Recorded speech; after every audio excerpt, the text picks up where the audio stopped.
ప్రభు పేరిట ప్రత్యేకమైన వందన వచనాన్ని సమలో మీకు తెలియచేయుచున్నాను. దశలోనికి రాసినటువంటి మొదటి పత్రిక 5వ అధ్యాయము 17వ వాక్యం గనక మనం చదివితే గనక అక్కడ దేవుని వాక్యము ఏవని నీతో నాతో మాట్లాడుచున్నది అంటే, ఎడతెగక ఏం చేయండి, ప్రార్థన చేయుడి అంటున్నాడు. అంటే ఎడతెగక ప్రార్థన చేయుడి అని.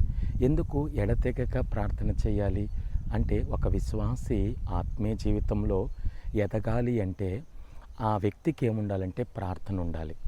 ఒక విశ్వాసి ఆత్మీయంగా కట్టబడాలి అంటే ఆ వ్యక్తికి ఏముండాలంటే ప్రార్థన ఉండాలి. ఒక విశ్వాసి తన ఆత్మీయ జీవితం, తన కుటుంబం, తన వ్యక్తిగత జీవితం, తనకున్నటువంటి సంఘములో ఎదగాలి అంటే ఆ వ్యక్తికి ఏముండాలంటే ఆ వ్యక్తిగత ప్రార్థనా జీవితం ఉండాలి. మరి ఈరోజు ప్రార్థనలేమి చాలామందిలో కనిపిస్తుంది. ఈరోజు నీ కుటుంబంలో ప్రార్థనలేముందా? లేకపోతే ఈరోజు నీ వ్యక్తిగత జీవితంలో ప్రార్థనలేముందా? మరి ఎడతెగక ప్రార్థన చేయుడి అని ఎందుకు పౌలు దెస్సలోనిక సంఘానికి రాస్తున్నాడు? ఈరోజు నువ్వు ప్రార్థన చేసే వ్యక్తిగా ఉండి నీ బిడ్డలను ప్రేరేపించాలి ప్రార్థన చేసుకోమని. ఈరోజు నువ్వు ప్రార్థన చేసే వ్యక్తిగా ఉండి నీ సంఘములో ఉన్న సహవాసులను ప్రేరేపించాలి ప్రార్థన చేసుకోమని.